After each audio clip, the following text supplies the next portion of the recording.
Okay, so the first thing that we need for our A5 Tofu Wagyu is tofu. So I'm going to be using a firm tofu, and all we're going to do is just drain this and get moving. So let's move right over to the stove, and we're going to boil this tofu in kind of like a broth. We just want to give the fat, because that's what the tofu is going to kind of represent of this steak, is like a really savory taste. So I'm just going to start with about 2 cups of water, a little bit of garlic powder, onion powder, and then some mushroom seasoning. If you don't have mushroom seasoning, you could use like a soy sauce. That's going to kind of bring up some of the umami, or you can use MSG. Now, the last thing I'm adding is a little bit of yeast extract. Now I'm using Vegemite. You can use Vegemite or Marmite. Both of those are going to create a very savory flavor in this broth. Now, I also added a little touch of olive oil, and we're just going to bring this up to a boil, cover it up, bring the heat down to a low, and then just let this boil for about 30 minutes. This is going to be kind of a long process. I'm going to warn you right off the bat. So after about 30 minutes, half the liquid's boiled off. I mean, you can see that the tofu's kind of changed color a little bit. It's getting more savory, so we're just going to pull that out, and then we're going to save that liquid. So just cover it up and set it aside. So I need the tofu to cool down to like a workable point. So we're just going to set this on a rack and allow it to cool. And it doesn't really matter that it broke up because we're going to be crumbling this up anyways. So while this is cooling, I'm going to make the meat part of this, which the meat part is going to be gluten. But this is going to be different than your normal seitan. So follow along. Now, methylcellulose here is going to keep this steak juicy, and it's also going to help it kind of firm up and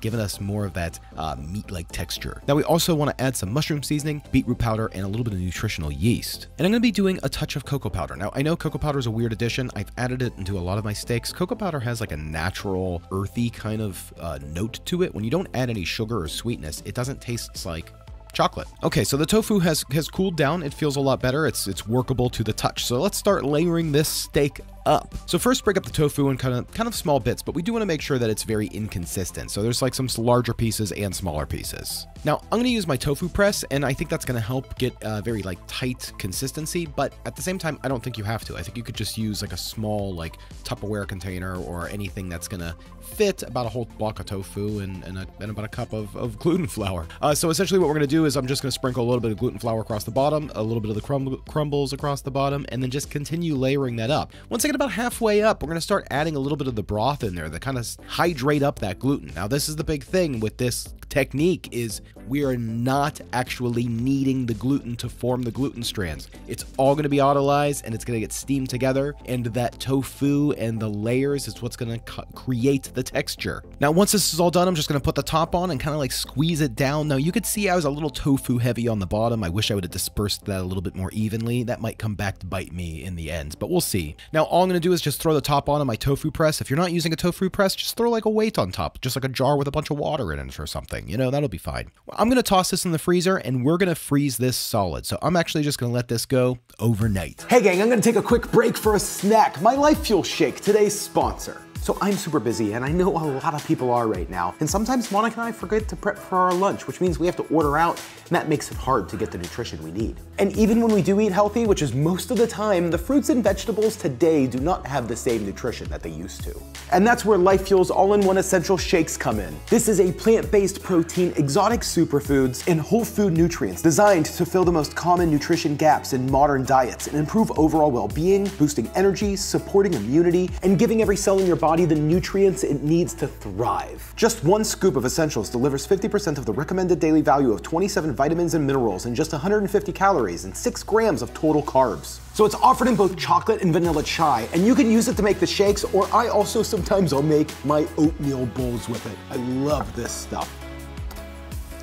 It's backed by a 100% satisfaction guarantee, so you can try it risk-free. So click the link below and you'll get 15% off. Life Fuel guarantees you'll love their essential shakes. So head over to lifefuel.com and use code Saucestache to get the 15% off, or just click the link in the description below. That's L-Y-F-E, Fuel, Life Fuel.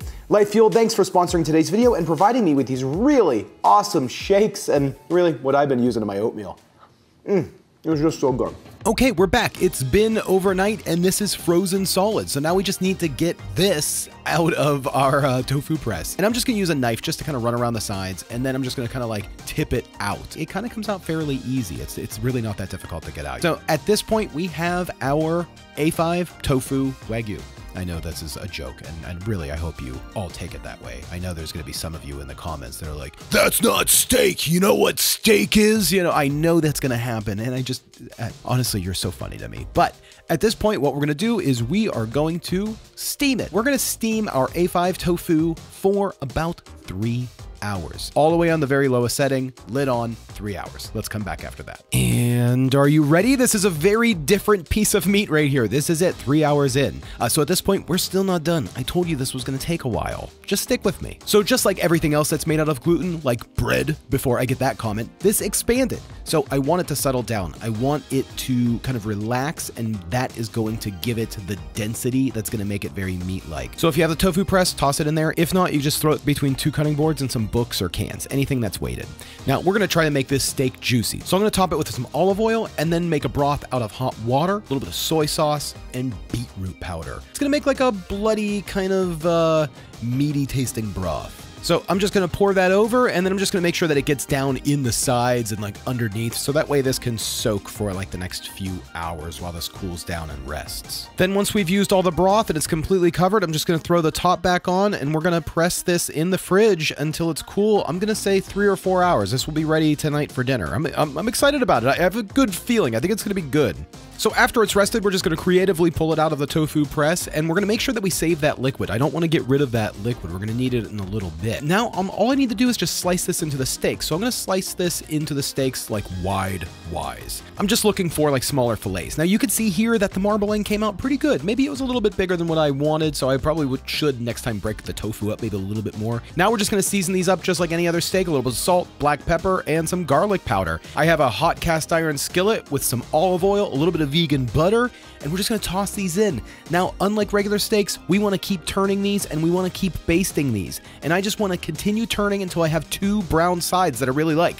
Once I have those brown sides, then all we need to do is baste them with the flavor broth, that very last time. Now you do have to watch, oil and water don't mix, so when you put this broth on, this is going to spurt up. So just really lightly. You don't want to do a ton, and you don't want it to all get into the oil. Now just keep basting with that flavor broth until you got the color and look that you want. I mean, it just should take a few moments, and pull these out, and I mean, look at this. It's a steak. This is 100% Saucestache approved A5 Wagyu tofu. I know a lot of people are going to be mad about this one. So now let's see what Monica has to say. I'm really excited. That looks awesome. I know, right? Mm-hmm. Okay. How are you cutting it? I'm just going to cut it down like this way, like a piece of steak. Oh. Oh, that's cool. Oh, I love that. Yeah, this is really good. Just gets better with every bite. Yeah, it's really good. It's not steak, right? I think it's pretty close. It is pretty No, good. it's not steak where it doesn't have like, you know, the breaking in your mouth and the feeling like the pieces of steak.